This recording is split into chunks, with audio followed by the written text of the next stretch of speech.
사도 바울 선생님의 3차 전도 여정은 53년에서 57년 사이에 행해진 그런 일들이고, 사도행전에 보시면은 18장부터 21장까지의 그 배경이 들어 있습니다.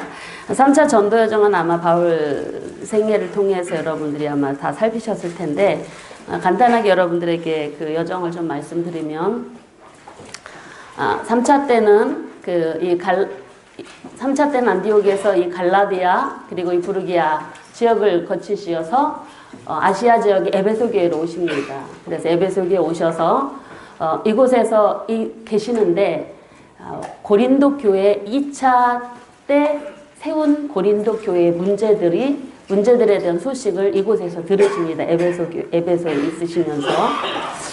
그래서 이곳에 있으면서 4차례의 그 고린도 소식을 듣게 되죠. 그래서 그 소식을 듣고는 사도 바울 선생님께서 이곳을 방문을 하십니다. 원래 고린도 교회는 그 2차 전도 여정 중에 마케도니아 지역 보시면은 빌립보, 데살로니가, 베레아 지역, 그리고 아덴을 거쳐서 고린도로 내려오셔서 1년 6개월 계시면서 18개월 계시면서 복음을 전하시고 세워진 교회인데,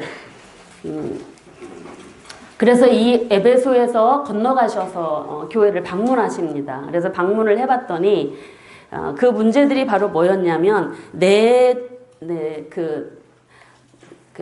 처음 문제가 바로 무엇으로 소식이 오냐면, 근로의 편의 사람들이 고린도 교회에 문제가 있다는 소식을 가지고 옵니다. 그래서 그 문제를 듣고 있는데, 또 두 번째로는 어떤 문제들이 오냐면, 고린도 교회에서 편지가 하나 옵니다. 그래서 편지가 와서 고린도 교회 분쟁, 이런 음행 문제들이 많이 생긴다는 소식을 듣게 되고, 세 번째로는 누가 오냐면은 그 아볼로라고 하는 사람이 당시에 고린도 교회를 담임하고 있었거든요. 그런데 그 아볼로가 다시 되돌아옵니다. 에베소 교회로. 왜 그러냐면 너무 힘든 거예요, 목회가. 그래서 그 아볼로가 돌아와서 저 이제 도저히 못 가겠습니다. 돌아가라. 못 가겠습니다. 그 얘기가 이제 16장에 보면, 고린도전 16장에 보면 나오고 있는데, 그러고 나서 나중에 또 네 번째로 누가 오냐면 그 고린도교회 지도자들이 세 분이 이제 오시죠. 대표자들이. 그래서 그분들이 스데바나, 부드나도, 아가이고라고 하는 사람들이 오셔서 고린도 교회의 문제들을 이야기합니다. 그래서 직접 이제 건너가셔서 봤더니, 보고 나서 오십니다. 그래서 가서 이야기를 들어보고 상황을 보니까 생각보다 심각한 문제들이 일어난 것입니다. 그래서 다시 사도 바울 선생님이 다시 에베소로 다시 돌아오셔서 다시 돌아오셔가지고 오히려 그 간 편이 별로 큰 도움이 되지 않았더라는 사실이죠. 그래서 그곳을 다녀오셔가지고 눈물의 편지를 하나 쓰십니다. 그래서 디도편으로 보냈는데, 그러고 나서 이 눈물의 편지를 이곳으로 다시 보내셔서, 그리고 기다리고 있는 중에 에베소에서 기다리시는 도중에 너무 초조하게 기다리시다가, 이 에베소에 당시에 무슨 일이 일어나냐면, 데메드리오 소동이라고 하는 그 아데미 그 신상을 만들어서 섬기는 사람들이 사도 바울이 복음을 전하는 일 때문에 사도 바울을 죽이려고 소동을 일으키는 일들이 그 당시에 일어나게 됩니다. 그래서 고린도 교회 소식을 디도를 통해서 듣고 기다리고 있는데, 그 소식을 듣지 못하고 이곳에서 에베소에서 소동이 나니까 계시지를 못하시고 어디로 가시냐면, 원래 계획했던 이 빌립보, 마케도니아 지역 쪽으로 먼저 올라가십니다. 그래서 이곳에는 더 이상 있으실 수가 없었던 것이 바로 소동 때문에 그렇게 되어지시죠. 그래서 올라가셔서 여기서 계시다가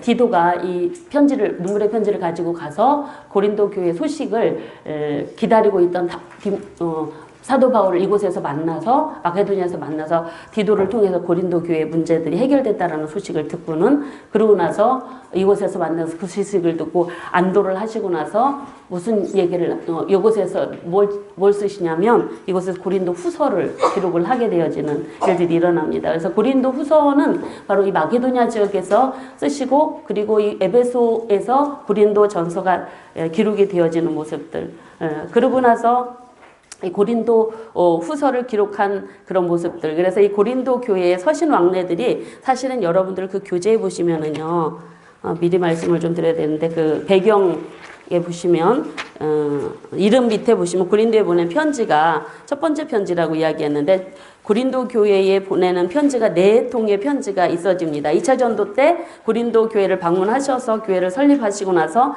1편지가 기록이 돼서 보내지는데 그거는 이제 남아있지 않고요. 골로편에서부터 고린도 교회 소식을 듣고 나서 편지를 써서 보낸 그 문제에 대한 소식을 펴서 글로의 편으로부터 온 교회의 문제에 대해서 그 해결하기 위해서 써서 보낸 편지가 바로 뭐냐면 고린도 전서입니다. 그건 바로 이제 에베소에서 그렇게 기록을 되어지는데 그러고 나서는 고린도 전서를 보내놓고 편지를 써서 보내놓고 상황이 악화돼서 그래서 이제 눈물의 편지를 써서 보낸 게 3차고 그러니까 1차 편지는 없고요. 2차 편지가 고린도 전서이고 에베소에서 기록한 2차 편지가 고린도 전서이고 3차 편지는 바로 눈물의 편지 지금은 남아있지 않은 그리고 4차 편지는 이제 그 마게도냐 지역에서 쓴 고린도 후서 그래서 4차례의 고린도 교회에다가 편지를 쓰게 되었지만 지금 현재 현존하고 있는 고린도 전서 후서라고 하는 그런 내용들이 바로 그 간략하게 기록되어 있는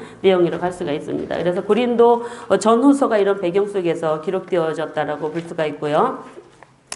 그리고 보통 이 3차 전도 여정 중에 기록되어진 서신은 바로 고린도 전후서 로마서입니다. 그래서 아까 여기까지 말씀을 드렸는데 이곳에서 마케도냐 지역에서 고린도 후서를 기록해서 보내시고 나서 다시 이 고린도 교를 3차로 방문을 하십니다. 그래서 이곳에 오셔서 바로 브리스길라 아굴라라고 하는 사람이 로마에서부터 로마 황제의 유대인 추방령에 의해서 이곳으로 옮겨온 브리스길라 아굴라를 통해서 로마교회 소식을 듣게 되어집니다. 그래서 로마교회에다가 편지를 쓴 내용이 바로 로마서라고 할 수가 있죠. 그래서 1차, 3차 때 쓴 편지는 바로 에베소에서 고린도전서, 마게도냐에서 고린도후서, 그리고 에베소에서 고린도에서 로마서 그렇게 3권의 성경이 기록되어집니다. 특별히 고린도 전후서는 고린도 교회에 있는 문제들에 대한 그 해답, 조치 이런 부분들을 바로 다룬 편지라고 할 수가 있는데 특별히 고린도 전서는 고린도 교회의 문제 그리고 고린도 후서는 사도 바울을 사도권 문제를 다루고 있는 그런 부분들이 나타나고 있습니다. 왜냐하면 고린도 교회 문제가 여러 가지 분쟁과 음행 문제, 소송 문제 또는 결혼 이런 문제들이 많이 있었는데 그런 문제들이 이제 나중에 눈물의 편지를 통해서 해결이 되어지지만 그 이후에도 계속적으로 다 사도 바울을 향한 그 유대인들의 지속적인 핍박 그리고 불신은 계속되어졌고 그래서 고린도 후서를 쓸 수밖에 없었던 이유들이 바로 뭐였냐면 사도 바울의 사도권에 대한 그런 불신을 갖고 있는 사람들이 아직도 잔존해서 바로 마케도냐에서 고린도 후서를 쓰게 되어지는 일들이 일어나게 되어지죠. 그래서 고린도 전 후서는 바로 사도 바울 개인의 어떤 그 사도권의 문제 또는 그 문제가 바로 고린도 교회에 일어난 그런 문제들과 같이 겹치기로. 그래서 고린도 전서는 그냥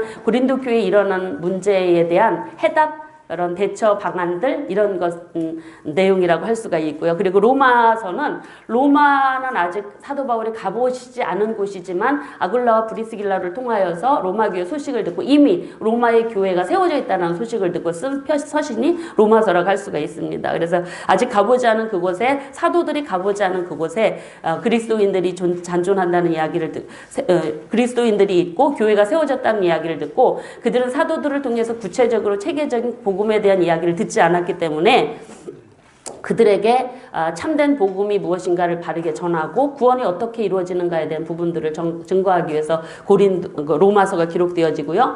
그리고 특별히 로마서는 우리가 앞에서 여러분 1차 때 쓰여졌던 49년이 쓰여졌던 갈라디아서 믿음과 율법에 관련되어진 부분이 쓰여진 그 갈라디아서와 좀 많이 이렇게 맥이 통하는 그런 성경이라고 할 수가 있습니다. 이 시간에는 그 교회 문제를 다루고 있는 고린도 전서를 공부하도록 하겠습니다. 고린도전서 이름은 바로 고린도인들에게 보낸 첫 번째 편지입니다. 고린도인들에게는 우리에게 남겨져 있는 두 개의 편지 중에 첫 번째이고요. 그리고 기록자는 바로 사도 바울로 보여지고 있습니다. 그래서 1장 1절, 16장 21절 그 편지 안에 사도 바울이 기록한 것이 흔적들이 남아있고 그래서 사도 바울 기록자로 보고 있고요. 수신자는 바로 1장 2절에 보면 그 대상이 분명하게 기록이 되고 있는 걸 볼 수 있습니다. 고린도에 있는 바로 신자들입니다. 믿는 성도들을 향해서 있는데 굉장히 여기는 그 성도들을 그냥 간단하게 이야기하지 않고 뭐라고 얘기를 하냐면 고린도에 있는 하나님의 교회 또 곧 그리스도 안에서 거룩하여지고 성도라 부르심을 받은 자들이라는 그런 구체적으로 굉장히 좀 설명을 하고 있는 부분들이 나타나는데 이 수신자를 저는 이렇게 두 부분으로 2차로 이렇게 구분을 해서 여러분들에게 안내를 해드립니다. 그래서 1차는 바로 고린도에 있는 하나님의 교회 그리고 2차는 각 처에서 우리 주 되신 예수 그리스도의 이름을 부르는 모든 자들. 왜냐하면 당시 모든 그 서신들이 여러분들이 잘 알고 계시겠지만 성경은 바로 어느 갈라디아 교회에다가 갈라디아서를 보냈지만 그 갈라디아 지역에 있는 교회들이 회람해서 보는 그런 성경이었기 때문에 이렇게 수신자가 특별히 고린도 아가야 지역에 있는 고린도 교회에 보내는 것은 그 지역 주변에 있는 고린도 지역만이 아니라 그 주변에 있는 지역에 있는 그리스도인들, 성도들, 교회들 고린도 시에만 있는 것이 아니라 다른 지역에도 있는 세워진 교회들을 성도들을 향하여서 대상으로 쓰여진 그런 서신서다라는 그런 의미로 이렇게 2차로 보고 있습니다. 배경을 보시면은 이 그 고린도라고 하는 도시가 여러분들이 굉장히 그 좀 독특하고 상업 중심의 대도시로서 좀 지정학적으로도 중요하고 그리고 상업적으로 굉장히 번성한 도시라고 할 수가 있습니다. 고린도라고 하는 그 지도를 보시면은 여기 이렇게 원래 도시에는 원래 지도에는 이렇게 여기가 갈려 있지 않습니다. 근데 저희들이 좀 설명하려고 이렇게 여기다가 선을 이렇게 그었는데 이 고린도라고 하는 이 도시는 항구 도시라고 할 수가 있습니다. 오른쪽에는 바로 에게해를 끼고 있는 이 그 겐그리아 항. 이라고 아마 여러분들 그 선교 그러니까 탐방을 가시면 이곳 겐그리 항구를 방문을 하시거든요. 그래서 겐그리 항구가 동쪽에 있고요. 고린도는 왼쪽에 서쪽에는 바로 레가이온 항구라고 하는 그 항구를 양쪽으로 동서로 갖고 있는 그런 도시입니다. 그래서 지정학적으로 교통이 굉장히 요지인데 이쪽 소아시아 지역, 이런 동부 지역, 동쪽에 있는 모든 나라들과 이 서쪽에 있는 로마, 유럽하고 연결되어지는 그 중요한 지정학적 위치가 바로 이 고린도라고 하는 도시입니다. 이곳은 바로 교통과 무역의 중심 요지라고 할 수가 있습니다. 그리고 이곳은 다양한 민족들, 항구 도시는 다양한 민족들이 모이지 않습니까? 다양한 민족들 그리고 다양한 문화. 들이 굉장히 여기에 있는 도시고 그리고 특별히 외부 문화에 이 고린도는 많이 개방적이었다라고 합니다. 특별히 무역을 하고 상업이 많이 발달됐다라는 것은 부를 많이 누리고 축적할 수 있는 그런 가능성이 있는 도시라는 거예요. 그러다 보니까 부를 누릴 수 있는 그런 도시다 보니까 사치도 만연되어지고요. 그러다 보니까 돈에 여유가 있으니까 다른 곳에 생각들이 많이 돌려지는 사람이 막 먹고 살기 힘들면은 그냥 그 먹고 사는 직업에만 집중을 하는데 돈이 있고 여유가 있으면 사람들이 그거 외에 다른 것에 관심을 갖지 않습니까? 이곳에는 바로 그렇게 사치와 그래서 부하다 보니까 사치와 부도덕이 있는 도시고 그리고 이곳에는 다양한 사람들이 오가는 도시였기 때문에 다양한 종교가 유입이 되는 도시이기도 하였습니다. 특별히 이곳의 가장 문제가 바로 뭐였냐면 12개의 이교 신전들이 있었고요. 이곳 여러분 비너스 신이라고 하는 신을 섬긴 아프로디테라고 하는 신전이 있는데 그곳에 1000명의 신전 창기들이 있는 그런 신전이 이곳에 있어서 굉장히 큰 그렇다면 바로 이것은 무엇을 의미하고 있냐면 이렇게 그러니까 사치와 부도덕이 만연되어진 이 도시 상업적으로는 굉장히 부해서 돈이 여유가 있겠지만 생활은 그렇게 하나님 보시기에는 깨끗한 삶을 살지 않는 특별히 신전에 창기가 있다는 것은 성전 매춘이 활발하게 그냥 법적으로 다 인정되어진 도시라고 할 수가 있는 것이죠. 이런 곳에 교회가 세워진 것입니다. 그러다 보니까 이 도시는 이 이방 신전들 때문에 부도덕과 방탕한 그 문화가 가득한 그런 도시라고 할 수가 있습니다. 이곳을 바로 사도 바울은 2차 전도여행 때 방문을 하셔서 이곳에 1년 6개월 계시면서 복음을 전하시고 교회를 세우게 되어지는데, 이렇게 성적으로 부도덕하고 방탕한 도시 하다 그런 곳에 교회가 세워지다 보니까 당연히 그 사회적인 문제들이 어디로 들어오냐면 교회 안으로 유입이 되는 일들이 일어나게 되어집니다. 그래서 고린도 교회의 문제가 바로 어디서 발생이 되냐면 그 고린도라고 하는 그 도시에 이런 특징들 때문에 교회 안에 이런 어려운 문제들이 있게 되어지는 것이죠. 그래서 고린도 교회에 일어나는 그런 문제들이 바로 분쟁과 음행 문제, 그리고 성적 부도덕, 그리고 성도 간에 돈이 있어서 그런지 이렇게 소송 거는 일들이 많았나 봐요. 교회 안에서 해결하지 못하고 세상 법정에서 싸우는 일들이 잦았던 것 같습니다. 그리고 결혼하는 문제, 이혼하는 문제, 이런 일들이 아마 만연되었던 것 같습니다. 그리고 우상 숭배, 우상 제물 먹는 문제, 우상이 신전들이 이유 신전이 많았기 때문에 시장에는 이미 우상에게 드려진 그 고기들이 시장에서 팔려지는 그런 문화들, 그런 속에서 이걸 먹어야 되느냐 말아야 되느냐 하는 문제들이 일어나게 되었고, 그리고 하나님 앞에 드려지는 성만찬 예식도 사실은 그 의미를 잃어버리는 그런 가운데에 이런 만찬 나눔이 오히려 성만찬의 그런 그 의미를 굉장히 그들이 잊어버리고 서로 음식을 부자들은 많은 걸 가지고 와서 먹고 가난한 사람들은 소외되어진 일들이 교회 안에 일어나는 이런 문제들. 그리고 이곳에는 특별히 이곳에 세워진 그런 이 고린도 교회 문제는 바로 영적으로는 굉장히 그 은사들이 많이 있는데 정제되어지지 않고, 그리고 어떤 사도회에서 그들의 은사를 어떻게 활용하고 세워야 되는지에 대한 어떤 가르침을 받지 않은 초신자들에게 나타나지는 이런 영적 은사들 때문에 교회 안의 질서가 무너지고 어려운 문제들이 일어나게 되어지고, 그리고 부활의 문제들도 마찬가지로 그들 헬라 문화권에 있는 이 고린도라고 하는 도시는 사실은 육체 부활에 대해서 부정적인 사고를 갖고 있습니다. 그러다 보니까 이 부활 문제도 바로 이 고린도전서에 등장할 수밖에 없는 부분들. 그러니까 이교 문화가 만연되어진, 헬라 문화가 만연되어진 그 도시에 세워진 교회는 바로 그 사회의 영향을 받아서 그 사회의 문제가 그대로 교회 안에 문제에 들어온 상황이 바로 고린도의 모습이라고 할 수가 있습니다. 특별히 고린도의 가장 큰 문제는 바로 분열 문제, 분쟁 문제였었습니다. 그래서 이런 문제들을 가지고 이런 문제 4차례에 걸쳐서 고린도 교회의 문제들을 다 종합을 해봐서 그걸 정리한 게 바로 오늘 우리가 공부하게 될 그 골로새 편으로 온 소식, 그리고 고린도 교회에서 온 편지를 종합을 해보니 이런 문제가 있더라 하는 부분들을 우리가 살펴보면서 고린도 전서를 공부할 예정입니다. 그래서 고린도 문화 이런 모습이고요. 기록연대를 보시면은 3차 전도 여정 기간에 53년에서 57년 기간 사이에 기록된 사이의 일을 56년에 에베소에서 3차 전도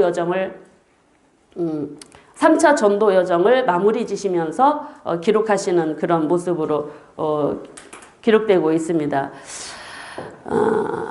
그래서 이 고린도 교회 문제는 사도 바울이 3차 전도 여정을 떠나시기 바로 직전에 이렇게 그 문제에 대해서 이렇게 기록을 하시게 되어지는데, 그래서 글로새 편으로 온 특별히 이 4편의 4개의 소식을 듣지만 그 중에서도 글로새 집 사람들에게서 온 소식, 그리고 문제, 그 부분에 대해서 사실은 사도 바울은 이제 1장부터 6장까지 거의 책망에 입중해서 일으킨 문제에 대해서 책망적인 그런 교훈들, 내용들을 이야기하고 있고, 그리고 편지가 와서 그 편지 이걸 어떻게 해결해야 됩니까? 결혼 문제, 이혼하는 문제, 이걸 어떻게 해야 됩니까? 라는 그런 문제들에 대해서, 질문들에 대해서 답한 내용이 이제 7장부터 12장까지 이렇게 16장까지 기록되어지고 있는 모습들로 나타나고 있습니다. 그래서 기록연대는 56년에 에베소에 체류하면서 기록되어졌다라고 할 수 있고, 기록 목적은 바로 이 문제, 교회 안에 일어나고 있는 문제들, 분쟁, 사역의 오해, 그리고 근친상 간의 성적인 문제들, 이런 부도덕한 일들, 소송 문제들에 대한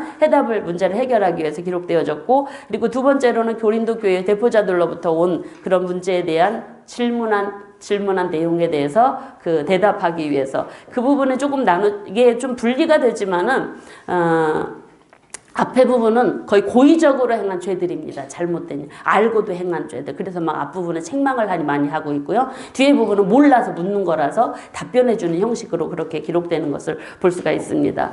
그래서 이 고린도 교회 상황들을 사도 바울은 이미도 1년 전에 그곳에서 1년 반 동안 체류하면서 알았기 때문에 그 부분에 대해서 충분히 답변할 수 있는 그런 모습들이었기 때문에 바로 이 고린도 전서를 기록하고 고린도 전서를 통해서 고린도 교회 성도들의 신앙을 바르게 세우고 교회가 분열이 되고 그리고 분열의 위기 그리고 서로 질서가 세워지지 않는 이런 부분들에 대해서 사도 바울은 고린도 전서를 통해서 교회를 다시 반듯하게 세우고 싶어 하시는 그런 목적에서 기록되었다라고 할 수가 있습니다.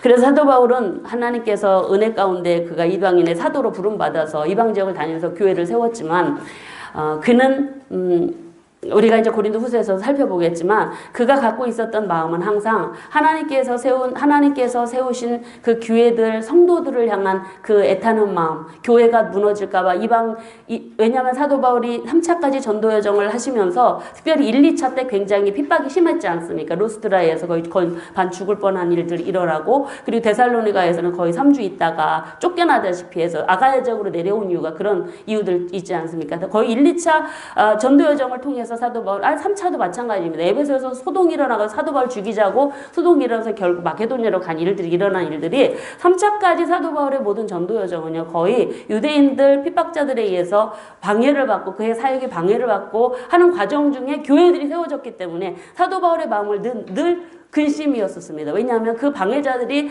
각 지역에 세워진 교회들마다 다 가서 또 분란을 일으키고 성도들의 믿음을 또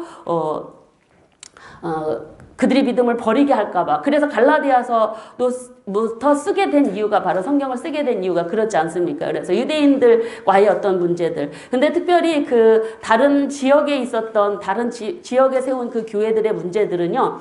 유대인들이 항상 방해 속에서 율법의 문제와 항상 문제들이 부딪힌 그런 내용들이었거든요. 그런데 여기 고린도 교회 문제는 율법 문제가 아니고 그들의 사회적인 문제 였다라는 것들이 좀 특징으로 나타나고 있는 것을 볼 수가 있습니다. 그래서 문제이지만 율법의 문제이냐. 근데 나중에 이제 로마서는 바로 이제 율법의 문제와 거기 왜냐면 유대파 그리스도인들이 가 있거든요. 그러다 보니까 유대파 그리스도인들이 있는 곳에는 반드시 율법과의 문제들이 일어나고 고린도 교회는 아마 여기도 유대파 그리스도인들도 있을 텐데 여기는 너무 사회적인 문제가 크다 보니까 그런 문제들이 오히려 교회에 더 큰 어려움을 주게 되는 그런 특징들로 보고 있습니다. 첫 절을 보시면 하나님의 뜻을 따라 그리스도 예수의 사도로 부름받은 바울과 형제 노스데네는 그리고 끝절은 나의 사랑이 그리스도 예수 안에서 너희 무리와 함께 있을지어다 라고 이렇게 맞춰지고 있는데 전체 보기 내용을 좀 보시면은 두 부분으로 나뉘어집니다. 16장까지 있습니다. 고린도 전서는 16장까지 있는데 고린도 교회 문제가 있다 보니까 근로의 집에서 온 사람들이 문제를 가지고 옵니다. 그 문제들을 들어보니 분쟁이 일어났다라는 것입니다. 누구는 바울파, 누구는 아볼로파, 누구는 베드로파, 누구는 그리스도파. 교인들이 다 사역자들, 자기의 선호하는 사역자들에 따라서 이렇게 분파가 되어졌다라는 문제들을 듣게 되고 음행하는 문제. 근데 이 음행하는 문제들이 세상에서 했던 그 짓을 그대로 교회 안에서도 일어나는데 그거에 대해서 교회에서 아무런 제지도 하지 않는 그걸 그냥 다 수용해주는 일들이 일어나는 그런 모습들을 듣게 되어지고 그리고 세상 법정에서도 교회 안에 믿음 있는 사람들이 성경의 말씀을 토대로 해서 충분히 해결할 수 있는 문제를 세상 법적으로 하나님 모독하는 그런 모독받으실 수 있는 그런 위치에 있도록 하는 그런 세상 법정 소송의 문제들이 대두되어지고 그리고 성적 부도덕함이 일어나는 그런 부분들을 음행하는 부분들을 바라보면서 사도 바울이 화가 나는 거예요. 그래서 그 부분에 대해서 책망하는 내용이 바로 6장까지의 내용이라고 할 수가 있고요. 뒷부분 고린도교회 편지를 통해서 질문하는 형식의 문제들을 듣게 되어집니다. 그래서 그 부분은 질문하는 문제들은 결혼, 이혼, 독신, 우상 제물, 우상 숭배, 그리고 머리에 쓰는 것 예배, 공예배 때 여자들이 처신을 제대로 못했던 것 같습니다. 그 부분에 대해서 이제 이야기를 하고 있고 그리고 우상 숭배 그리고 문제가 만찬 문제, 성만찬 이야기죠. 그래서 하나님께서 예수님의 죽으심을 기념하라고 주신 이 성만찬을 먹는 거 가지고 서로 믿음이 연약하고 가난한 사람들을 실족시키는 일들이 일어났기 때문에 바로 주님으로부터 받은 그 성만찬의 의미를 잘 기억하고 그 예식을 행해야 된다라는 그런 이야기들이 나타나고 있고, 너무 지나치게 넘치는 성령의 은사를 가지고 교회가 서로 싸우는 일들이 일어나서 성령의 은사가 다 하나님께서 주시는 것이지만 이 성령의 은사는 바로 교회의 질서를 세우고 그리고 다른 사람의 덕을 끼치기 위한 것에 사용되도록 그렇게 권면하는 내용들이 나타나고 있고요.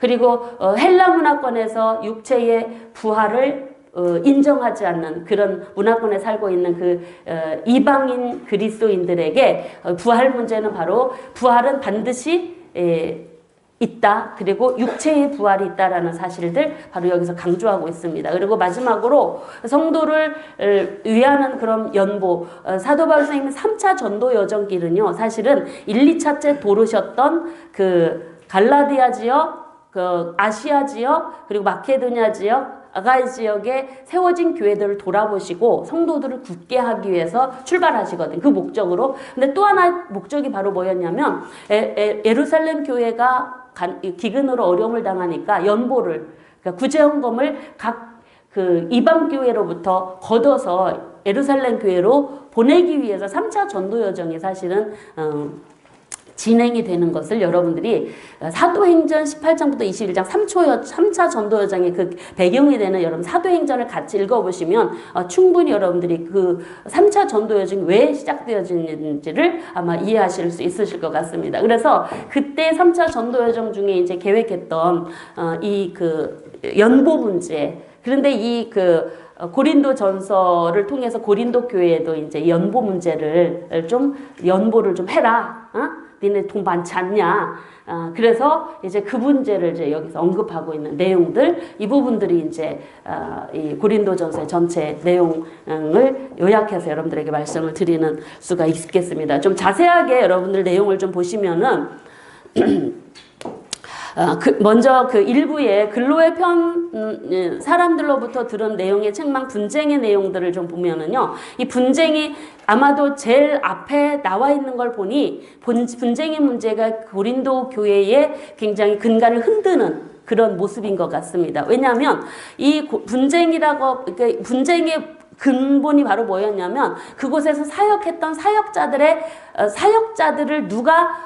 누구는 어떤 사역자, 누구는 어떤 사역자끼리 선호하면서 파당이 이루어졌기 때문이라는 것입니다. 그래서 이 선호하는 사역자 때문에 일어난 이 파당의 문제가 교회를 갈라지게 하는, 오늘날 이런 문제들이 많이 있지 않습니까? 그래서 보통 담임 목사님 하시고 또 부목사님 오시고 그러시면 때로 부목사님이 더 인기가 좋으시고 그러시고 부목사님이 더 마음에 드시는 성도님들 계시고, 그러니까 담임 목사님이 연세가 많이 드시면 막 젊은 부목사님을 막 쫓아다니는 그런 젊으신 분들도 계시고, 이런 분들이 오늘날 여러분 경험하시는 거 아닙니까? 저도 경험을 했거든요. 제가 이제 개척 나가서 지금은 조그만 교회를 섬기고 있지만, 저도 이제 제가 섬겼던 그 교회에서도 부목사님 막 쫓아다니시는 막 집사님들 많으시고 그러더라고요. 이게 그래서 고린도 교회에 일어난 이 모든 문제들은 그냥 과거의 문제만이 아니라 오늘날 우리 시대에 세워진 이 모든 교회의 문제들이기 때문에 우리가 좀 더 집중적으로 들여다볼 필요가 있겠다는 생각들을 하게 되어집니다. 그래서 이 근로의 편으로부터 들은 이 교회의 분쟁의 문제들을 듣고는 책망을 합니다. 근데 그 분쟁 원인이 바로 뭐였냐면 자기가 선호하는 사역자들 때문에 나는 이 사역자가 좋다라는 것입니다. 바울파가 있었습니다. 바울은 개척자였습니다. 고린도 교회의 개척 목사님이십니다. 그리고 아볼로는 바로 누구냐면, 이 사람은 원래 사도 바울 선생님이 2차 전도 여정을요, 그 고린도에서 에베소에서 마치시는데, 그래서 에베소에다가 브리스길라 와꿀라를 거기다가 담임자로 세워놓고 2차 전도여행을 마치시고 예루살렘으로 가십니다. 그 어간에 바로 그 알렉산드리아라고 하는 곳에서 아볼로라고 하는 사람이 에베소에 오게 되어집니다. 그런데 이 사람을 아골라와 브리스길라가 보니까 성경도 능통하고 말도 아주 잘합니다. 그런데 예수 그리스도의 복음에 대해서 잘 모르는 거예요. 그래서 아골라와 브리스길라가 그 복음에 대해서 잘 가르치고 있는 도중에 바로 고린도 교회에서 온 지도자들 그 사람들이 바로 이 아볼로를 우리 교회로 보내달라는 그런 요청이 있고, 그래서 바로 그 일이 아직은 그 고린도 교회는 담임자가 없어서 아굴라 부부가 이 아볼로를 이 사람을 이제 추천한다 하는 추천서를 써서 고린도 교회로 보내게 되는 거거든요. 그래서 이제 아볼로가 사도 바울 선생님이 2차 전도여행 마치시고 예루살렘으로 돌아오신 그 어간에 고린도 교회를 담임하시게 되어지는 사실이죠. 그러고 나서 그곳에서 이제 담임하시던 그분이 그냥 너무 문제가 많고 힘드니까 나중에 도망 나오진 일들이 일어나게 되어지는데, 어쨌든 아볼로 그렇게 이제 이 아볼로는 젊고 말도 잘하고 성경도 굉장히 능통합니다. 그래서 그를 따르는 사람, 이 있었습니다. 그리고 게바, 베드로파, 이들이 할례파들이겠죠. 아마 유대파 그리스도인일 것이라고 여겨집니다. 그를 따르는 사람. 그리고 그리스도파는 바로 예수님의 육체의 형제와 관련되어진 그런 분일 것이다라고 그렇게 보여지는데, 그렇게 그리스도파들로 이렇게 나뉘어지게 되어집니다. 이런 부분들을 가지고 이렇게 분열이 일어나는 걸 보면서 사도 바울은 무슨 생각을 하냐면, 이 모든 분쟁의 소식이 분쟁의 문제가 잠깐만요. 이게 왜 안 돼요?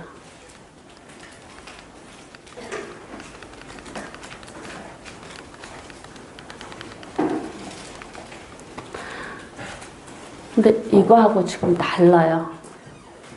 죄송합니다. 이게 기계가 조금. 네, 다시 내 일정에 대해서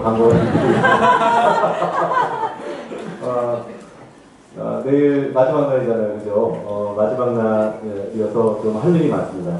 내일 점심, 아마 저녁 전까지는 USB와 외장하고를 드릴 수 있을 것 클릭을 해야 같고요. 되는데 안 돼.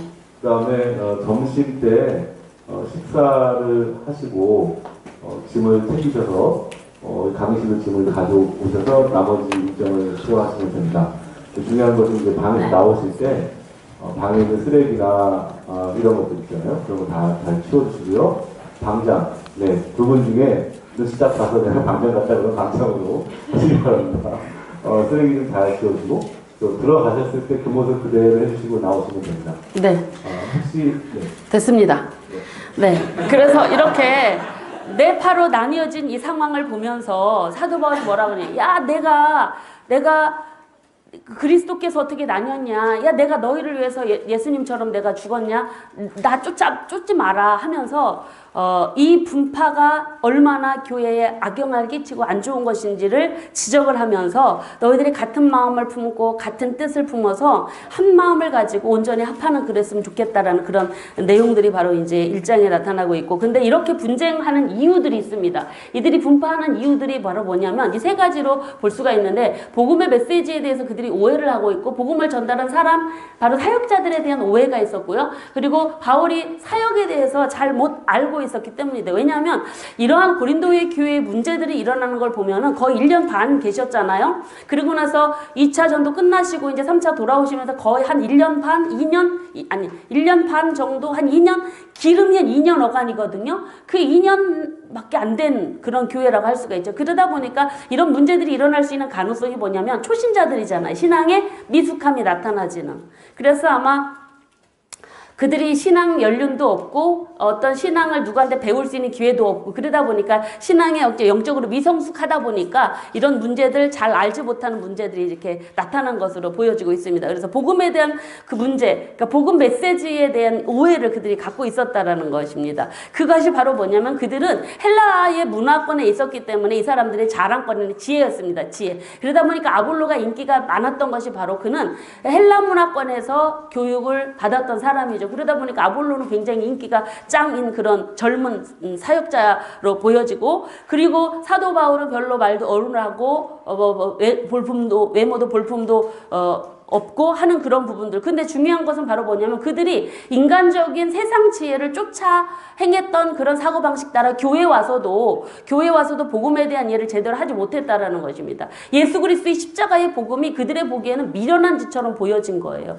그러다 보니까 이 복음에 대한 오해에 대한 부분들을 이야기하면서 사도 바울이 바로 이야기하는 게 이것입니다. 그래서 우리가 전하는 것은 십자가에 못 박힌 그리스도다 하면서 이 그리스도의 십자가에 못 박힌 그리스도는 바로 하나님의 능력이고 하나님의 지혜다. 너희들이 세상 지혜를 쫓지만 그거 아니다. 틀리다. 너희들이 그 세상 쫓는 지혜는 하나님의 것과는 다르다라는 것들을, 이 세상 지혜로는 하나님의 지혜를 알 수 없다라면서 바로 그들의 잘못되어진 그런 복음에 대한 메시지들을 교정해주는 그런 부분들이 바로 이곳에 나타나고 있고요. 그래서 이 세상 지혜를 쫓아 행하는 이런 사람들, 그래서 여러분 고린도전서에 보면 이 지혜라고 하는 말이 26번이나 나타나는 것을 보면서 이 헬라 문화권 속에 있는 사람들, 그 사람들의 영향이 얼마나 교회 안에도 크게 나타나고 있는가 보는 것 같습니다. 오늘날 교회도 개척하는 교회의 지역이 어디에 있느냐에 따라서 아마 교회의 영향도 이렇게 받는 것 같습니다. 그런 것들 우리가 참고하다 보면 개척을 하면서 미리 개척하기 전에 그 지역의 문화 특성들 이런 것도 미리 파악하고 그걸 대비해서 준비하는 것도 참 필요하지 않겠나 하면서 이 고린도 교회를 보면서 그런 생각들도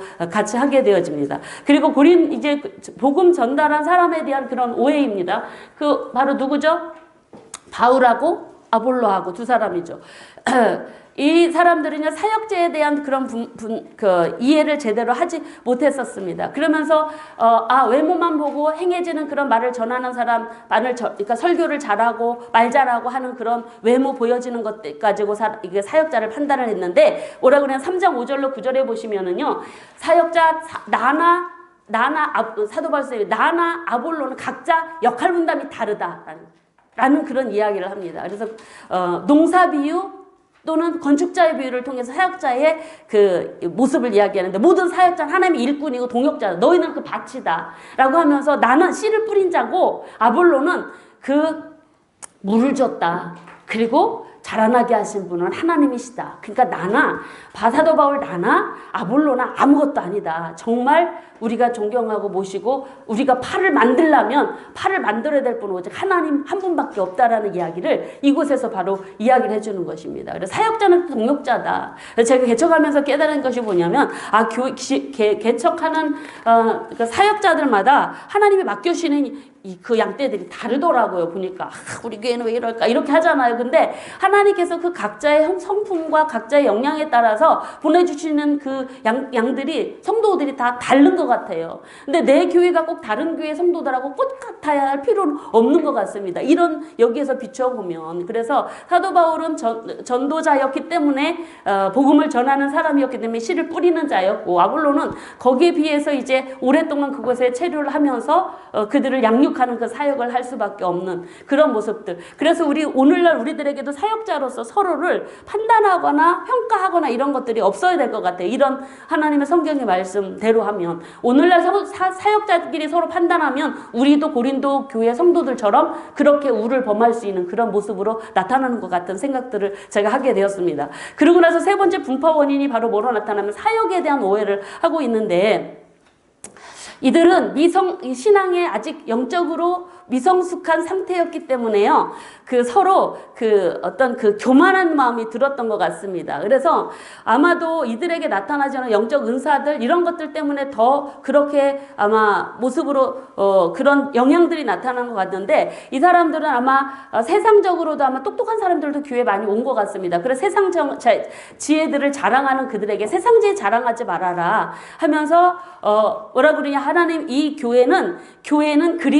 교회의 분열은 너희들이 누리고 있는, 그리고 이 사역자의 어떤 태도, 이런 모습들 때문에 분열하고 있는 이 부분들은 바로 그리스도의 몸된 교회를 나누는 것과 똑같다라고 하면서, 이때 사도 바울은 이 교인들한테 어떻게 대하냐면, 내가 사랑하는 자녀를 권면한 같이 아버지 심정으로 너희를 그렇게 권면하고 있다라고 그러면서 교회 분열을 끝내라고 권면하는 내용이 바로 이제 그 세 번째 사역에 대한 그런 이야기들을 통해서 이 모든 하나님의 성전에 행해지는 모든 사역자, 모든 성도들은 다 그리스도 안에 속한 존재들이다라는 것. 그러니까 서로 나뉘어진 존재가 아니라 하나이다라는 것들을 강조하면서 아마도 그들에게 나타나지는 어떤 갖고 있는 세상적인 어떤 것들, 갖고 있는 것들 또는 그들에게 나타나는 영적 이런 은사들 이런 것들 때문에 그들이 교만함을 갖고 있어서 서로 따로따로 끼리끼리 이런 것들이 있었던 것 같습니다. 그래서 교회는 그리스도의 몸이다 하면서 하나 되어야 된다라는 그런 이야기를 하고 있고 이 분쟁을 멈추지 않으면 내가 가서 교만한 자를 내가 징계할 것이다. 이렇게 엄하게 이야기하고 있는 부분들이 바로 여기에 나타나고 있습니다. 그리고 세 번째 문제, 근로의 집으로부터 온 사람들로부터 온 그런 문제가 뭐냐면 음행 문제입니다. 음행 문제. 이거는 바로 당시 고린도 교회에 일어나는 고린도 그 도시에 일어나고 있는 문제가 교회 안에 들어온 아주 중요한 케이스인데 아들이 아버지 아내를 취했다라는 그런데 문제가 바로 뭐냐면 그 일을 교회 밖에서도 교회 밖에서는 뭐 그럴 수 있겠죠. 근데 교회 안에 성도들이 그렇게 공공연하게 하고 있는데 교회가 그걸 대해서 그냥 뜨뜻미지근하게 틀렸다라고 하지 않고 하지 못하게 하지 않고 그냥 내버려 두더라는 것입니다. 그래서 이거에 대해서 바로 어쩌면 이 일 가지고 자랑까지 하는 교만해져서 여러분들이 5장 6절에 보시면은 이 부분을 자랑하는 부분까지 나타나고 있습니다. 그래서 너희들이 그런 부분들을 여기 보시면 오히려 교만해져서 그 일 행한 자를 너희 쫓아내지 아니하고 오히려 그 일 행하는 것들을 더 부추기고 하는 일들이 그 이유가 바로 뭐냐면 교만 때문이라고 합니다. 이 음행하는 문제와 관련되어져서 그래서 교회의 미지근한 대처에 대해서 바로 너희들이 교만해서 그런 부도덕한 일들도 용인하고 있는 거다 하면서 책망하는 내용들이 바로 음행과 관련되어진 부분들이라고 할 수가 있습니다. 자 그리고 음행과 관련되어져서 바로 부분들이 바로 뭐냐면 처음에는 음행하는 문제를요 징계해라라고 합니다. 왜냐하면 그나마 그 영혼을 구원하기 위해서 징계를 해야 되고 그리고 부도덕한 신자가 계속적으로 그 교회 안에 있으면 그와 상종하지 말고 나중에는 좀 내쫓아라. 교회 안에 두면 다른 사람도 더 영향을 받으니까 하는 이야기들이 바로 이제 이 음행하는 문제와 관련되어진 무도덕한 신자가 상종하지 말고 내쫓아라는 부분들이 여기에서 이야기하고 있는 부분들입니다. 그리고 세상 법정에 대한 이야기는 바로 뭐냐면 성도 간의 경제적인 부를 누리다 보니까 이루어진 여러 시시비비들로 인한 그런 고소 문제들 하면서 여기에 대한 이 조치를 뭐라고 얘기하냐면 사도 바울이 6장 12절에서 성도들은 세상을 판단할 사람들이다. 너희들이 어떻게 세상을 판단할 수 있는 그런 하나님의 자녀들인데 그 조그만 세상 일을 판단 하나 못하고 그걸 가지고 성도들이 거룩한 하나님의 자녀들에게 세상 법정으로까지 가냐 하면서 뭐라고 얘기하냐면 너희들은 형제니까 그런 문제 가지고 세상 법정으로 가지 말고 차라리 속아주고 차라리 불의를 당해라. 이렇게까지 굉장히 강하게 말씀하시고 왜냐하면 너희는 믿음 안에서 형제니까 하는 그런 것들을 강조하고 있고요. 그래서 세상 법정 부분과 관련되어지는 부분들 돈 문제 나오면 되게 예민하지 않습니까? 그래서 돈 문제 손해를 보라는 얘기거든요. 어떻게 그 얘기가 그들에게 먹혀 들어갈 수 있을까요? 오늘도 아마 돈 문제에 대해서 좀 손해 보십시오 하면은 성도님들이 열받으실 거래요. 그래서 아마 당시 이 고린도전서를 보냈다고 그래서 그 사람들이 다 사도 바울 훌륭한 가르침입니다 이렇게 받아들이지 않았던 것 같습니다. 굉장히 엄하게 이야기를 하니까. 자, 이런 부분들이 이제 세상 법정 소송 문제들이 있었고 성적 부도덕함이 바로 이제 또 문제가 되어지는데 이 부분은 바로 그 음행죄 몸을 더럽힌 죄입니다. 이거는 신전 창기들과의 어떤 음행 문제와 관련되어져 있는 것 같습니다. 당시 비너스 아프로디테 신전에서 1000명의 창기가 있다면 그곳을 버젓이 남창 여창이 있으니까 다 버젓이 드나들고 교회에 와서 예배드리고 하는 일들이 일어났다라는 사실이 좀입니다.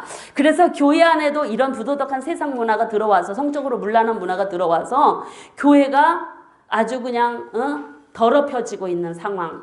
그래서 너희들의 몸은 그리스도의 지체이다. 너희 몸은 값으로 산 것이니 너희 몸으로 음행을 범하는 것 너희 몸을 더럽히는 거다. 너희 몸은 성령님이 계시는 성전이다.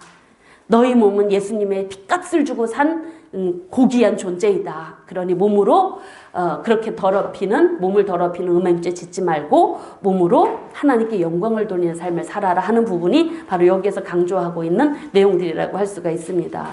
이런 것들이 다 이제 그 당시에 고린도시에 있는 문화와 관련되어진 내용들이고, 자, 그리고 이제 고린도 교회의 편지에 답변하는 문제들, 몰라서 이제 질문하는 내용들은 이제 후반부에 나와 있는데, 특별히 이 부분에 나와 있는 부분들은 우리 실생활에서도 많이 나타나고 있는 결혼, 이혼, 독신 이런 문제들. 근데 결혼하는 문제에 대해서는요, 아마도 그때 예수님을 믿는 성도들 가운데 아마도 이제 예수님을 믿는다라는 그런 이유로 부부간에 잠자리도 안 하고 거룩하게 살아야 된다고 하니까 그렇게 아마 했던 것 같습니다. 그래서 사도 바울이 이야기하는 게 뭐냐면 분방 기도할 때만 분방하고 부부는 같이 잠자리 해라. 이런 얘기들 같이 함께 자라. 이런 실질적인 이야기도 하고 있고, 그리고 이 얘기는 하나님의 명령이 아니고, 결혼에 대한 얘기는 명령이 아니고 개인의 권면이다. 그리고 결혼 안 한 사람이 있으면 나처럼 독신으로 살아라 하는 그런 이야기도 여기서 이야기하고 있고,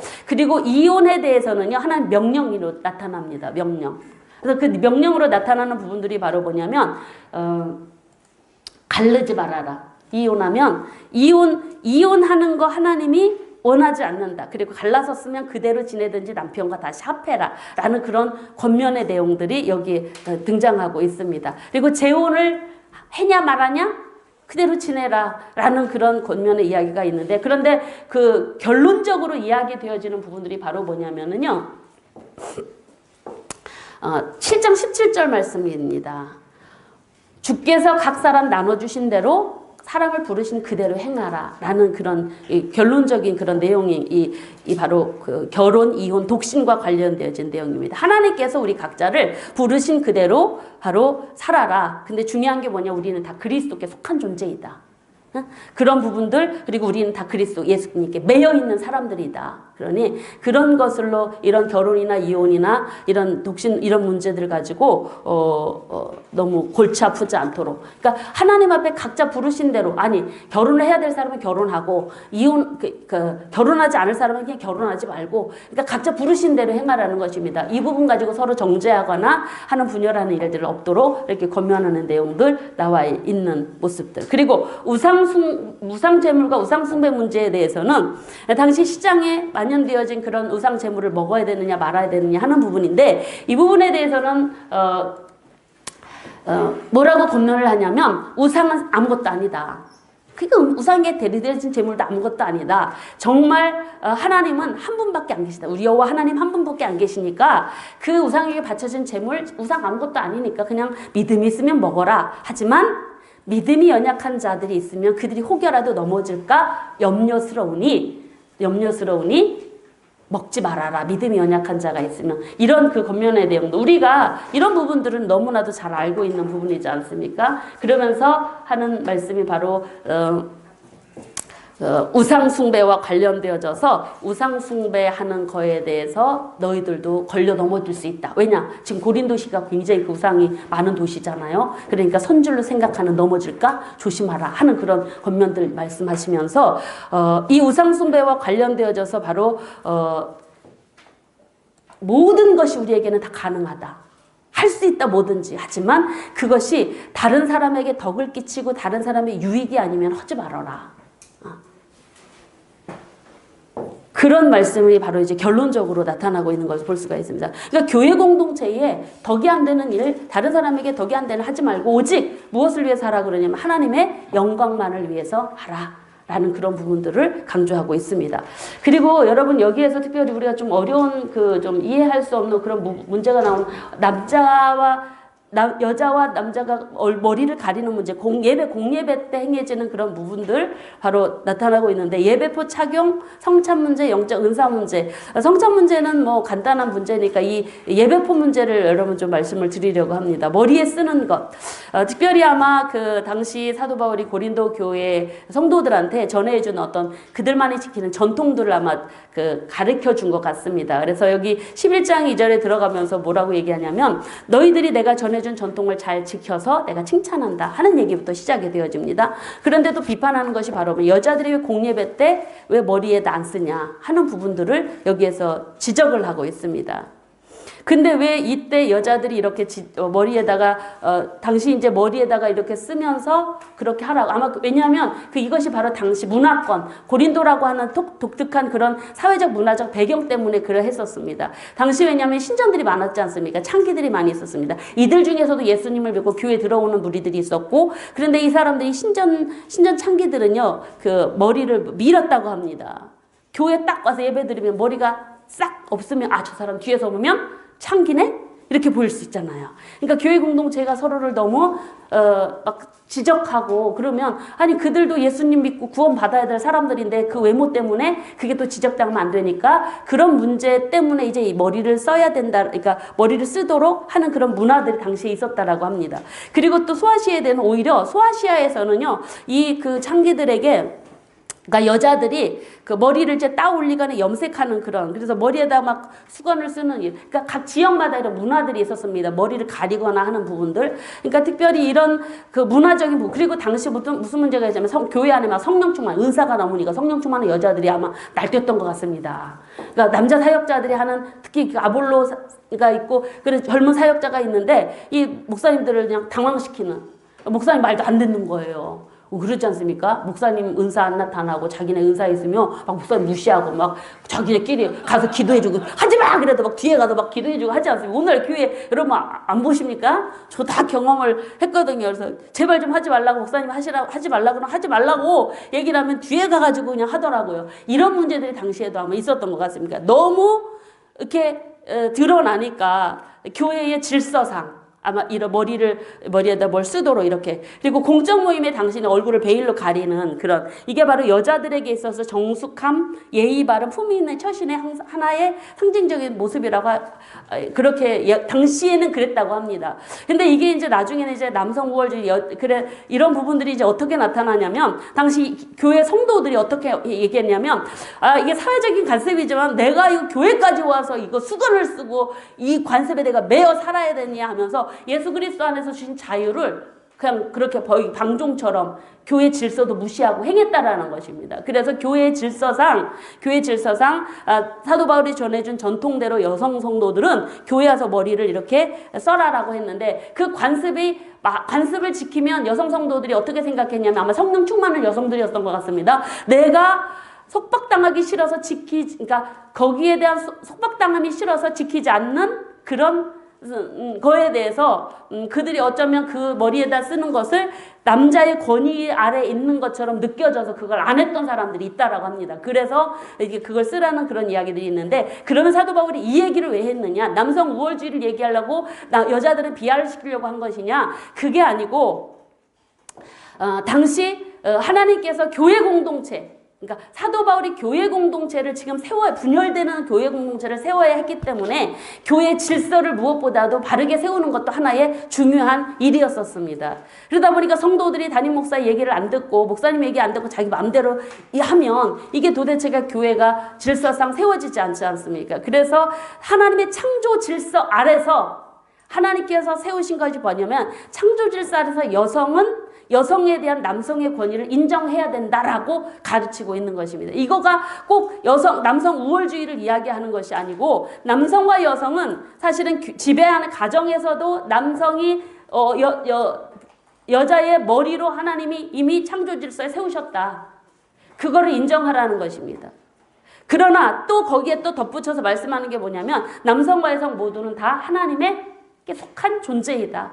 공동체 안에서는 질서상 그걸 인정하고 가야 되고, 그러나 남자와 여자는 다 하나님께로부터 나서 평등한 존재이다. 하지만 교회 안에서는 질서를 지키기 위해서 그렇게 창조 질서를 하나님이 창조하실 때 그 질서를 기억해서 교회에서는 제발 그렇게 머리를 좀 써고 다녀라 하는 이야기들이 바로 여기에 나타나고 있는 부분들.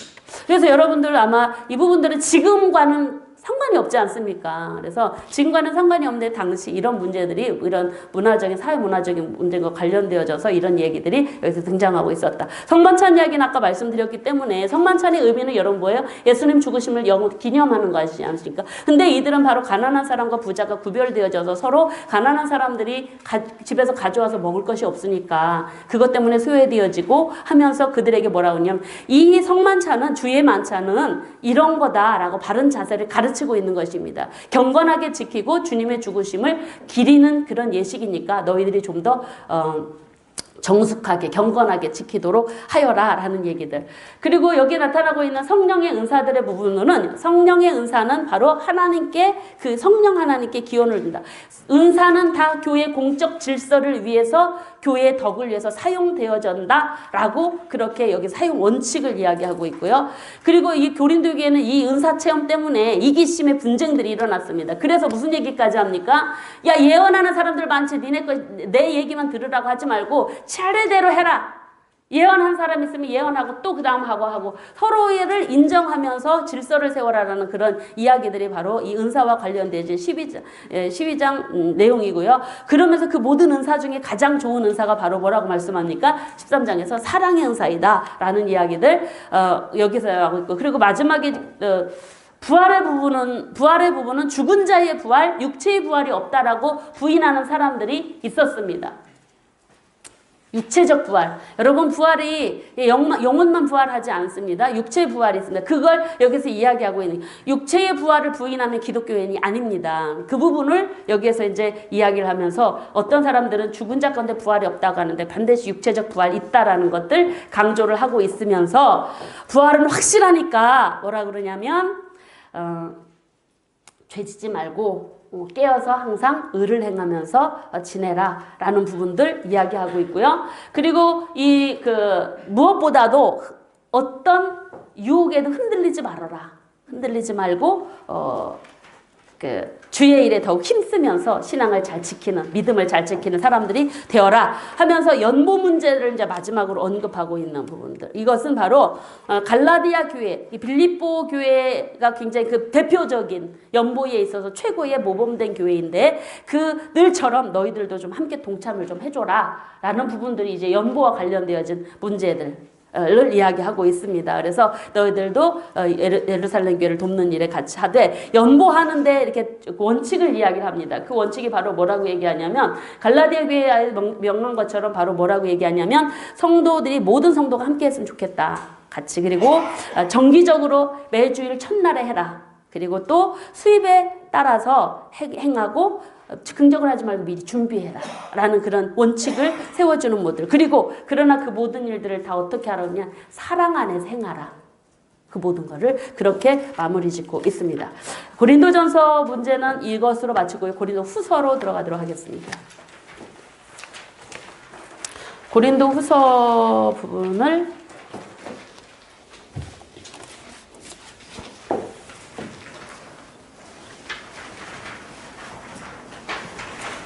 고린도후서는 고린도후서 보시도록 하겠습니다. 고린도후서는 고린도 문제가 해결이 되지 않아서 눈물의 편지를 쓰고 말게도냐로 올라가셔서 그곳에서 디도를 통해서 문제가 해결됐다는 소식을 듣습니다. 그래서 너무 기쁜 거예요. 아, 됐구나. 그런데 좀 아쉬운 게 있었어요. 그게 뭐냐, 아직도 사도 바울을 믿지 못하는 사람들이 있습니다. 사도권에 대해서 반항하는 사람들이 있습니다. 라는 그런 이야기가 들려져서 그 문제 때문에 기록된 것이 고린도 후서라고 할 수가 있습니다. 그래서 그래서 이 이름은 고린도인에게 보낸 두 번째 편지로 이렇게 보시고, 기록자 사울이고 수신자는 바로 누구냐면 여기도 이제 똑같지만 조금 다릅니다. 고린도 전서랑 고린도에 있는 하나님의 교회와 온 아가야에 있는 모든 성도. 그래서 고린도시뿐만이 아니라 그 아가야 지역 전체에 있는 그런 성도들, 교회들에게 보낸 편지고요. 그래서 1장부터 9장까지는 고린도 교회의 전체 대상이고, 고린도 10장부터 13장까지는 그 사도 바울의 사도권을 부인하는 그들에게 사도권에 대한 변호를 하는 내용이 바로 30장부터 13장까지로 그들을 대상으로 기록됐다라고 할 수가 있고, 배경은 바로 말씀드린 대로 디도를 통해서 들은 그런 내용에 따라서 전달되고, 기록 연대는 바로 57년으로 기록되었는데, 고린도전서를 쓰고 나서 3차 전도여정에 고린도전서를 쓰고 나서 6개월이나 1년 후에 그렇게 이제 기록된 것으로 보고 있습니다. 그래서 기록 목적을 좀 보시면, 기록 목적은 사도직의 정당성 변호, 이것 때문에 기록되었습니다. 그리고 너희들이 문제가 다 나를 이해해주고 해서 고맙다라는 그런 기쁨의 마음을 담아서 그렇게 기록돼서 고린도 교인들하고 이 정상적인 회복에 대한 기쁨의 이야기들을 전달하기 위해서 기록됐고, 무엇보다도 또 예루살렘 구제를 위해서, 야 지난번 얘기했잖아, 니네 빨리빨리 좀 모금 좀 해봐, 이 얘기를 이제 하는 내용이 이제 마무리 짓자, 이제 모금 좀 그만 마무리 짓자, 한 1년 정도 지났으니까 좀 정리를 해서 좀 다오, 이 얘기가 이제 이 얘기를 하려고 기록됐다라고 할 수가 있습니다. 첫 절과 끝 절은 보시면 고린도에 있는 교회, 하나님의 교회와 오나가 있는 성도들에게, 끝절은 주 예수 그리스도의 은혜와 하나님의 사랑과 성령의 평강이 너희 우리와 있을지어다 라고 보고 있고, 전체 보기를 좀 보시면은요, 바울의 사도직에 대한 그 고린도 후서는 13장까지 있는데 사도직에 대한 설명, 그리고 1장부터 6장까지, 그리고 뒤에 보시면 바울의 사역에 대한 변호가 10장부터 13장까지 되어 있고, 그 중간에는 고린도 교회를 향한 격려와 권면의 내용이 6장부터 9장까지 있습니다. 그러니까 여러분들이 고린도 후서를 보시면은 다 앞에 부분과 뒷부분은 사도 바울의 사도직과 사역에 대한 관련되어진 변호의 내용, 그렇게 여러분들이 이해를 하시면 조금 한눈에 좀 들어오실 것 같습니다. 그리고 중간에 있는 고린도 교회를 향한 격려 권면의 내용들은 이제 그들이 문제들을 이렇게 좀 해결해 다오라고 해서 눈물의 편지를 보낸 그 편지대로 알아듣고 이제 그거 정리가 잘 되었다라는 그런 내용에 대한 이렇게 답변으로 이제 반응으로 되어지고 기록되어진 것으로 보여집니다. 그리고 특별히 사도직에 대한 설명의 부분들을 보면은 사도 바울은 왜 이렇게 사도직에 대해서 이렇게 늘 열등감을 갖고 있는 분이십니다. 왜냐하면 예수님의 생존 계셨을 때 예수님을 만난 분이 아니시기 때문이죠. 예수님 부활 승천하신 이후에 사도직을 받고 부활하신 주님을 만났기 때문에 그는 육신의 예수님을 만난 적이 없고, 그것 때문에 배운 적도 없고, 12사도들과 항상 어떤 그 12사도들에게 대해서 열등감이 있는 것입니다. 그들은 예수님 곁에서 3년 이상을 그렇게 같이 있었지만, 그렇기 때문에 그는 자기가 가짜라고 하면 거기에 막 열 훅 받아서 내가 이런 사람이다라고 그렇게 얘기하고, 특별히 여러분 사도 바울의 그 서신서 13권에 보면은 이게 뭐 서술이 많지 않습니까? 자기를 소개하는데 뭐 하나님의 뜻을 따라 그리스도 예수의 사도로 부르심을 받은 그런 그 구절들이 굉장히 많이 등장하는 걸 보면 이 사도직에 대한 어떤 그 연약함들이 드러나고 있는, 왜냐하면 방해들을 많이 받고 공격을 많이 받았기 때문에 그렇게 나타나는 모습들. 그래서 사도 바울의 사도직에 대한 부분들이 왜 이렇게 반격을 받고 있는가 하는 부분들에 대해서 좀 자세하게 좀 보시면, 사도 바울은 이제 고린도 후서를 쓰면서 먼저 감사에 대한 내용을 합니다. 왜냐하면 그 문제가 있었잖아요. 문제 때문에 얼마나 시끄러웠어요. 막 몇 번씩 왔다 갔다 하고 가서 막 눈물로 이야기를 하고, 그런 부분들이 이제 해결된 거에 대한 이제 환난 중에서 너희가 잘 하나님의 은혜 가운데 잘 이렇게 견디고 해서 감사하다라는 그런 내용들. 그리고 특별히 여기에서 사도 바울의 사도권에 대해서 왜 그렇게 불신을 했느냐면 이유가 있습니다. 그게 바로 뭐냐면, 사도 바울이 이제 문제가 있다고 그래서 고린도 전서를 써보내고 그러고 나서 안 돼서 다시 가서 내가 다시 오겠다라고 그렇게 약속을 해놨는데 안 가고, 나중에 그 에베소 교회 소동이 있다 보니까 어디로 올라가냐면 마게도냐로 고린도 안 가고 올라가게 되어집니다. 그러다 보니까 그 고린도에서는 아니 온다고 그러더니 오지도 않고, 이 뭐 사도 바울은 말도 지키지 않고 하는 부분에 대해서 오해를 하고 사도 바울은 말도 약속도 안 지키는 사람들, 그래서 그런 부분들이 사도 바울의 사도권과 관련되어져서 사도 바울이 공격받는 그런 내용들도 보고 있습니다. 그러면서 그거에 대한 변명을 하고 있습니다. 내가 왜 너희들에게 먼저 가지 않았느냐면 그 이유가 있다. 내가 너희들과 거기를 간다고 약속했지만 못 간 이유들은 성경에 바로 뭐냐면 하나님이 내가 당시 사도 바울의 입장을 한번 생각해 보십시오. 사도 바울이 고린도 교회를 갔다 와서도 문제가 해결 더 악화되는 부분들 가운데 예배소에 와 보니까 거기서 사도 바울 죽이겠다고 난리 나죠. 거기서 있지도 못하죠. 고린도는 가야 되는데 지금 여기는 있지도 못하니까 고린도 가지 못하고 거기도 해결도 안 되고 여기는 더 난리고, 그러니까 어디로 올라가요? 마게도니아로 올라갈 수밖에. 이런 편치 못한 상황 속에 내가 있었다라는 변명들을 하는 것입니다. 여기에서 내가 왜 너희들한테 먼저 가지 않은 방문 계획을 변경했는지 아느냐? 이것은 바로 1장 15절로 17절 보면 내가 하나님 뜻이다, 그렇게 보고 있습니다. 하나님이 뜻 때문에 내가 가지 못했던 거고 좀 변경을 한 거다. 그리고 나중에 이제 고린도 후서를 써보내고 나서 나중에 방문을 하지 않습니까? 그런 부분들을 이제 여기서 이야기를 하는 것입니다. 아, 내가 방문 변경을 한 이유는 하나님 뜻이었고, 그래 내가 편치 못한 상황 속에서 나도 마케도니아로 가게 된 것이다 라는 부분들을 여기에서 이야기하고 있는 부분들. 그러면서 내가 지금 너희들한테 가면 너희들 다 싹 다 죽었어, 이렇게 나오는 것입니다. 왜냐하면 지금 막 사도 바울도 화가 나고 분쟁이 일어나고 하는 문제들을 이야기를 해도 편지를 보내도 안 바뀌니까 내가 지금 너희들한테 가면 교회 난리 난다. 그러니 내 감정 좀 추스려지고 그러고 나서 내가 가고 싶다. 그래서 내가 너희들이 나를 기쁨으로 맞이할 때 그때 가마. 이 얘기를 바로 여기에서 이제 하고 있는 것입니다.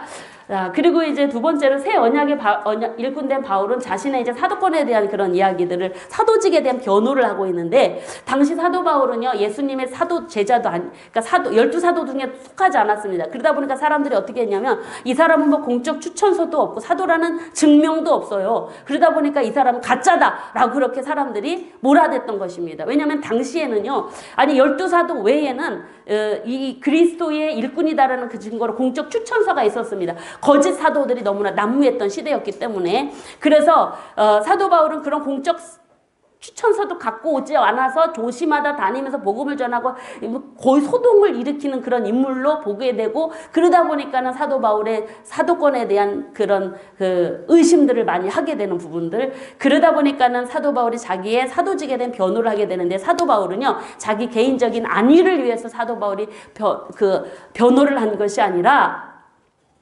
자기의 사도직이 무너지면 자기가 전한 예수 그리스도의 복음, 구원의 복음이 똑같이 무너지니까, 그것 때문에 사도 바울은 부득이 자기 사도직에 대한 변호를 하고 있는 것을 볼 수가 있습니다. 그러면서 3장 3절에 보면은요, 3장 3절에 보면 너희는 내 추천서가 뭔지 아냐? 내 추천서는 고린도 교 성도들 너희들이다 라고 이야기합니다. 너희는 우리로 말미암아 나타난 그리스도의 편지이다. 그러니까 내가 그리스도의 사도인 가장 큰 증명서는 뭔지 아냐? 너희들 옛날에 부도덕하게 살고 그랬던 너희들이 지금 예수 믿고 구원받지 않았냐? 성도들 너희들이 내 추천서다라는 증거이다 라고 하면서 자신의 내가 새 언약의 일꾼으로 나 하나님이 부름 받은 거 확실하다라는 그런 변호들을 하는 내용들이 이제 여기에 나타나고 있습니다. 그러면서 이제 고린도 교회를 향한 격려와 권면의 이야기들을 하는데, 이 부분들은 바로 이제 문제들을 해결하고 나서 고린도 교인들과 함께 이제 그들을 격려하고 기뻐하고 하면서 너희들 마음을 좀 넓히고 우리를 영접해서 우리 같이 연합을 하자 하는 부분들, 이야기들을 하고 있는 부분. 그러니까 사도 바울이 특별히 여기에서 기뻐하는 내용이 7장에 가보면은요, 회개를 기뻐합니다. 그러니까 고린도 교인들이 사도 바울의 눈물의 편지를 보고 나서는 회개를 하고 그들의 마음이 바뀌어졌다는 그거에 대해서 내가 너무 기쁘다. 그리고 내가 너희들이 나를 다시 보고 싶어 한다니 내가 너무너무 기쁘다. 이 얘기를 바울은 이제 여기서 하고 있습니다. 그래서 다시 이제 성도들이 회개하고 사도 바울을 보고 싶다라는 이 목회자 입장에서는 성도들이 보고 싶어 한다니까 너무 즐겁다라는 그런 메시지들을 여기에서 이제 반응으로 담당하고 있고요. 그러면서 자발적으로 연보를 좀 준비해서 이제 마무리 좀 지어줘라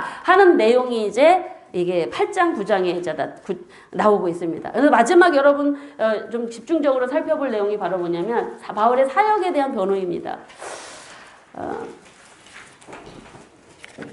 사도직에 대한 변호, 당신의 사역에 대한 그 변호를 사도 바울이 여기에서 10장부터 13장까지 3장에 걸쳐서 이야기를 하고 있습니다. 이것은 바로 복음과 관련되어졌기 때문입니다. 그는 자신의 이 사역이, 자기의 사도직이 잘못되면 예수님도 하나님도 다 같이 많은 사람들에게 더 악영향, 하나님의 존재감이 무너지기 때문에 그 사도직을 변호할 수밖에 없던 부분들, 특별히 30장에서 뭔 얘기하냐면 자신이 사도직을 변호하게 된 것은 바로 변호하게 되는 그 자신을 인신공격한 사람들, 그 사람들이 뭐라고 얘기하냐면 10장 10절에 보면은요, 이 사람은 편지는 무게가 있는데 힘이 있는데 직접 대면하면 말도 시원치도 않고 외모도 영 아니야. 영적 권위도 안 보여. 그리고 양간적인 약점도 있고 또 비겁해. 아니 약속을 했다고 우리한테 온다고 그래놓고 약속 변경해가지고 나중에 온다고 그러고 이거 뭐 말도 약속도 안 지켜. 이렇게 인신공격하는 그런 대적자들이 있었다라는 것입니다. 사도 바울을 비난하고. 그래서 사도 바울이 내가 왜 이 사도직을 변호할 수밖에 없었느냐. 그 대적자들, 공격자들 들어봐라. 내가 어떤 사도인가 들어봐라. 내가 어떤 사역을 했는가 들어봐라. 이 이야기가 바로 이제 집중적으로 이제 나타나고 있는데, 사도 바울은 먼저 자신을 주 안에서 자신을 자랑합니다. 그 내용을 바로 뭐냐면, 이 사도 바울은 자랑하는 것은요, 자기가 주 안에서 자랑한다는, 주 안에서 자신의 어떤 개인적인 어떤 명성을 얻기 위해서가 아니라 주님 안에서 자랑한다라는 것들을 여기서 강조를 하고 있는데, 한번 구절을 좀 살펴보시면은요, 자랑하는 자는 주 안에서 자랑할지니라. 옳다 인정을 받는 자는 자기를 칭찬하는 자가 아니라 오직 주께서 칭찬하시니. 이게 무슨 얘기일까요? 예수님께서 자신을 칭찬하고 있다는 의미겠죠. 나는 하나님께 칭찬받는 그런 사역자다. 이런 얘기들을 하면서 주님을 내가 주 안에서 내가 그러므로 내가 자랑하겠다 하면서 11장부터 사도 바울의 진정한 자랑의 이야기들이 나오고 있습니다. 그러면서 사도 바울이 여기 자기 자랑을 하면서 무슨 얘기하냐면 좀 용서를 좀 구하겠다. 내 얘기해서 미안하다. 죄송하다. 내가 용서를 구하고 자기 자랑을 시작하는데, 내가 이렇게 내 자랑을 할 수밖에 없는 나를 용납해주고 들어봐라. 라는 그런 이야기입니다. 그러면서 사도 바울은 먼저 뭐 얘기하냐면, 여기 빨간 부분들을 제가 그냥 일부러 기록했냐면, 사도 바울이 기본적인 자신의 출신이 어떤가에 대한 그런 이야기를 하고 있습니다. 내 출신이 어떤지 아냐? 나 정통 유대인이다. 라는 것들을 여기에서 보여주고 있다. 우리 한번 같이 읽어보실까요? 그들이 히브리인이냐? 나도 그러하며. 이스라엘이냐? 나도 그러하며. 그들이 아브라함의 손이냐? 나도 그러하며. 그들이 그리스도의 일꾼이냐? 정신없는 말을 하거니와 나는 더욱 그러하도다.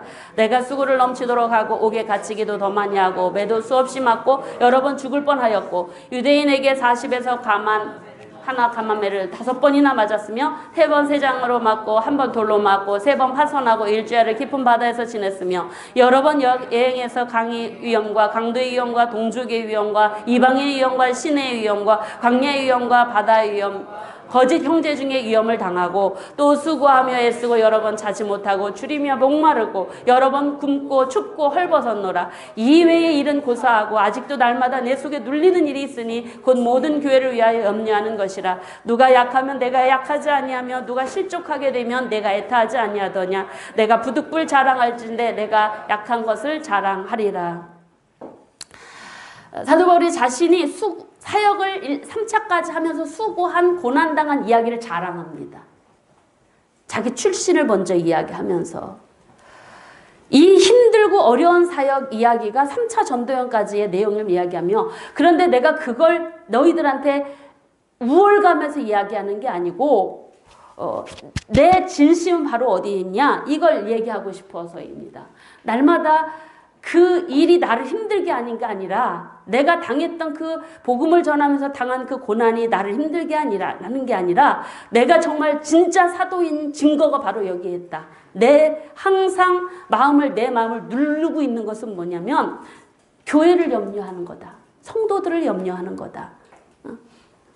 이것을 바로 자랑하고 있는 것입니다. 이게 자랑할 거리는 아니지만 얼마나 사도 바울의 사도권에 대한 불신이 있었으면 이런 얘기까지 정말 치사할 정도로 그럴 수밖에 없어서, 그 치사한 일을 할 수밖에 없었던 이유는 바로 뭐냐면 오직 복음이, 교회가 바르게 세워져야 했기 때문이었다라는 것입니다. 그러면서 사도 바울은요, 자신의 약함을 자랑합니다. 내가 강함을 자랑하는 게 아니라 내 약함을 자랑한다. 그리고 성도들이 어려움을 당하면 그 같이 어려움 형편 속에서 같이 임하고 한 자신의 모습들을 자랑하면서 내가 그리스도의 사도로서 이렇게 나를 사역했으니 이런 나를 거짓 선지자라고 그렇게 얘기하는 거 부당하지 않겠느냐라는 그런 마음을 담아서 이 이야기를 하고 있는 것입니다. 그러면서 교회에 들어온 이 침투한 그런 이 사도 바울을 대적하는 대적자들의 정체를 폭로하면서 그들은 결국 자기 행위대로 하나님의 심판을 받게 될 거다라는 그런 내용이 여기에 담겨져 있고, 그리고 12장에 가서는요, 사도 바울이 이제 무슨 자랑을 하냐면 내가 받은 그 사도 바울이 자기의 받은 환상까지도 여기에서 이야기를 하는데, 특별히 내가 약한 것들 외에는 내가 자랑할 것이 없다라고 하면서 부득불 또 그 자랑하고자 하는 그런 이야기가 바로 뭐냐면 우리가 잘 알고 있듯이 사도 바울이 갖고 있는 육체적인 가시, 어떤 질병들과 관련된 부분들이 여기에 나타나고 있습니다. 그래서 자신들의 자신이 경험한 환상과 경험뿐만이 아니라 자신의 약한 것들을 자랑하면서 내가 그러나 이 모든 약함 중에서도 내가 그걸 기뻐한다라고는 모습. 우리 9절 10절 한번 여기만 같이 읽어보시겠습니다. 나에게 이르기를 내 은혜가 내게 족하도다. 이는 내 능력이 약한 데서 온전하여짐이라 하신지라.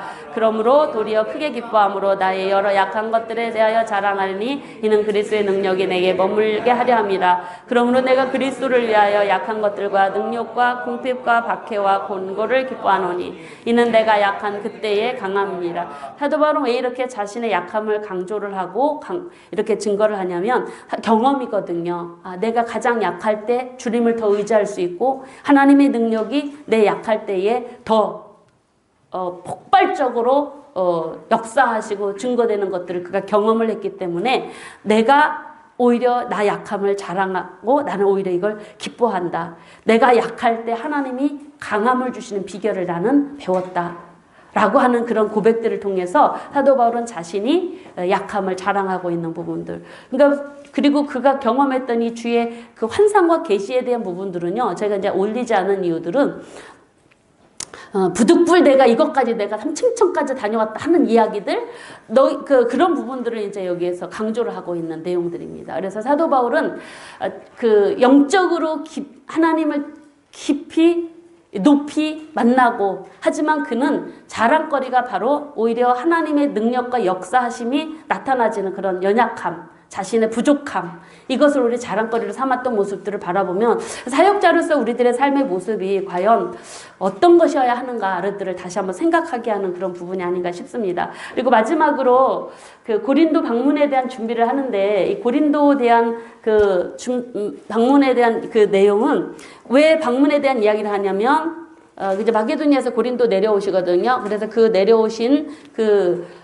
곳에 데려가서 뭘 하려고 그러냐면 이렇게 사도 바울을 향하여서 교회를 분란하게 하는 그런 세력들을 회개치 않는 자들 내가 심판하겠다. 경고하는 그런 내용들로 내가 다시 가겠다라는 그런 부분들. 아마 교회가 개척이 되어지고 또 후에 후임자가 오면은 그래도 강력한 영향력은 바로 개척자에게 있는 것 같습니다. 그래서 아마 이런 부분들을 이야기하고 있는데, 사도 바울이 이 고린도후서를 마치면서 우리 생각하고 있는 그에게는요, 하나님의 교회를 염려하고 성도를 염려하는, 그리고 오직 예수 그리스도의 복음을 전하는 일에 자신의 온 생애들이 다 바쳐지고, 그리고 무엇보다도 그리스도를 위해 받는 능력, 박해, 고난, 곤고, 이런 것들을 오히려 개의치 않는 그런 사역자의 모습을 우리에게 보여줍니다.